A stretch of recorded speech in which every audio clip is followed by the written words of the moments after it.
کال کر رہی ہیں اور یسود الرحمان سننے پر آپ کو کیفیت ہو جاتی ہے، یہ کیفیت تو بہت مبارک ہے ماشاءاللہ۔ یہ گلٹی ہونا، یہ احساس ہونا کہ اللہ تعالیٰ کی اتنی نعمتیں ہم پتہ نہیں اس کا حق ادا کر رہے ہیں کہ نہیں، یہ احساس ہی اس کا شکر ہے۔ سبحان اللہ۔ چانچہ حضرت داؤد علیہ السلام کو جب اللہ تعالیٰ نے حکم فرمایا کہ تم اللہ کی نعمتوں کا شکر کرو، تو اس پر حضرت داؤد علیہ السلام رونے لگ گئے اور کہا کہ اے رب ذوالجلال، میں تیری نعمتوں کا کیسے شکر کروں؟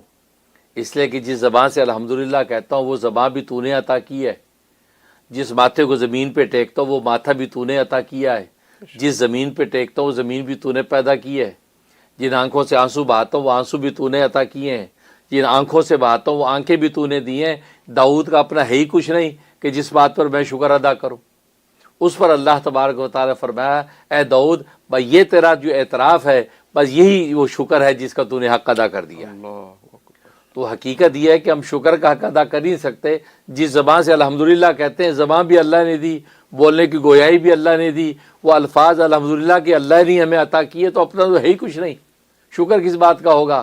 ہاں، یہ اعتراف کرنا کہ یا اللہ تیری نعمتوں کا شکر کا حق ہم ادا ہی نہیں کر سکتے، ہمارا ہے ہی کچھ نہیں، بس یہ اعتراف ہی اللہ کو پسند ہے۔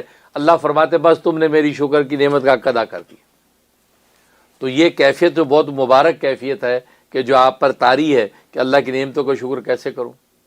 وہی والی بات ہے، میں اکثر سنایا کرتا ہوں کہ حسن بصری رحمۃ اللہ علیہ نے ایک شخص کے بارے میں سنا کہ وہ کسی سے ملتا نہیں ہے۔ حضرت حسن بصری رحمۃ اللہ علیہ جو بصرہ کے اندر واز کیا کرتے تھے، پوری دنیا بھر سے لوگ علماء اور اصولا ان کے پاس واز سننے آتے، پورا شہر امڑ آتا تھا، وہ شخص نہیں آتا تھا۔ تو لوگوں نے کہا وہ شخص کہیں جاتا نہیں ہے۔ تو حضرت بصری رحمۃ اللہ علیہ اپنے وقت کی امام میں چلے گئے، اس کے بعد اس سے ملاقات کی، کہا سب خیریت ہے؟ ٹھیک ہے جی۔ کہا کہ تم لوگوں سے ملتے کیوں نہیں ہو؟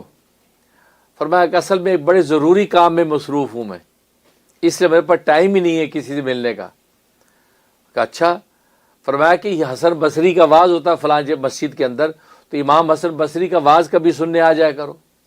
کہا کہ اصل میں جس ضروری کام کی وجہ سے میں عام لوگوں سے نہیں مل سکتا، اسی ضروری کام کی وجہ سے امام حسن بصری سے بھی نہیں مل سکتا۔ تو امام حسن بصری بڑے حیران ہوئے، کہا کہ اچھا وہ کون سا ایسا ضروری کام ہے کہ تو حسن بصری سے بھی نہیں مل سکتا؟ کہا کہ اصل میں جب صبح اٹھتا ہوں تو گریبان میں جھانکتا ہوں تو اپنے گناہوں کو دیکھتا ہوں، تو اللہ سے استغفار کرنا شروع کر دیتا ہوں، رونا شروع کر دیتا ہوں یا اللہ معاف کر دے، اور دوسری طرف اللہ کی نعمتوں کو دیکھتا ہوں، اس کے شکر میں لگ جاتا ہوں کہ یا اللہ تو نے اتنی نعمتیں دی ہیں، ان کا شکر کیسے پورا ہوگا؟ تو استغفار اور شکر کے اندر لگا رہ جاتا ہوں۔ یہ دو کام جب پورے ہو جائیں گے اس کے بعد میں لوگوں سے ملوں گا۔ اللہ ظاہر ہے نہ میرے گناہ ختم ہوں گے تو رونا کیسے ختم ہوگا، نہ تیری نعمتیں ختم ہوگی تو شکر کیسے ختم ہوگا؟ تو گویا کہ ہمیشہ کا وظیفہ ہے، تو ملوں گا کب؟ سبحان اللہ۔ جب یہ بات سنی تو حسن بصری رونے لگے، فرمایا کہ تو حسن بصری سے بھی زیادہ عقل مند ہے، تو حسن بصری سے بھی زیادہ عقل مند ہے، بس جس کام میں تو لگا ہے اس کام میں لگا رہے، یہی اصل ہے۔ سبحان اللہ، سبحان اللہ۔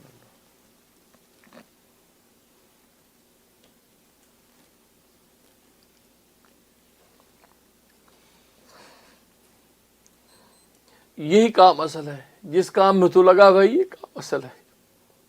آج ہم اس اصل کام سے ہٹ گئے، ہر فضول کام میں لگ گئے۔ یہ جو کام تھا اپنے گناہوں پر استغفار اور خدا کی نعمتوں کا شکر، اس کے علاوہ تیسرا کام ہی ہمارے ذمہ کچھ نہیں ہے۔ اور ہماری حالت یہ ہے، اس اصل کام کو آج ہم بھول گئے، نہ خدا کا شکر ہے، نہ اپنی معصیت پر جو کوئی فکر ہے۔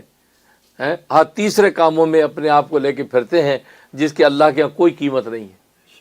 اس سے حسن بصری فرمایا کہ تو حسن بصری سے زیادہ عقل مند ہے، تجھے اس کے واعظ کی ضرورت نہیں، تجھے اس کے واعظ کی ضرورت نہیں ہے، تو جس مقام پہ پہنچ چکا ہے۔ حسن بصری بھی حیران ہو گیا ہے۔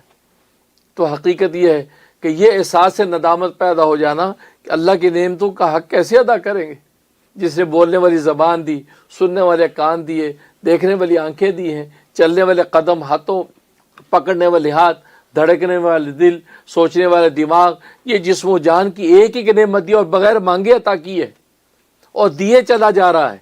پھر اس کو سنوارنے، بنانے، پالنے، پوسنے کے اسباب بھی عطا کر رکھے ہیں، کئی غذائیں ہیں، کئی دوائیں ہیں، کئی ہوائیں ہیں، کئی فضائیں ہیں، تو ختم ہی نہیں ہو رہی نعمت۔ تو شکر کہاں سے کریں؟ تبھی تو اللہ تبارک و تعالیٰ نے فَبِأَيِّ آلَاءِ رَبِّكُمَا تُكَذِّبَانِ کہہ دی اے جن و انسان، اے جن و انسان، تم اللہ تعالیٰ کی کون کون سی نعمتوں کا جو ہے کی تکذیب کرو گے، کون کون سی نعمت کو جھٹلاؤ گے؟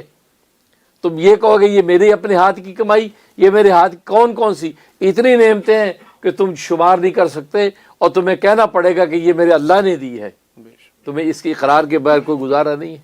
بے شک تو اس لیے بہن آپ بالکل صحیح جا رہی ہیں، یہ گلٹی ہونا بس اس وقت جو ہے کثرت سے اللہ کی نعمت کا شکر کرے۔ حدیث میں آتا ہے کہ شکر نعمت کے لیے الفاظ کہنے چاہیے، الحمدللہ الذی بنعمتہ تتم الصالحات، الحمدللہ الذی بنعمتہ تتم الصالحات، بس اس کو کثرت سے پڑھنا شروع کر دیجئے، انشاءاللہ اللہ تعالیٰ جو ہے آپ کی اس کیفیت کو شکر نعمت میں لکھیں گے۔ آمین ثم آمین، جزاک اللہ خیر۔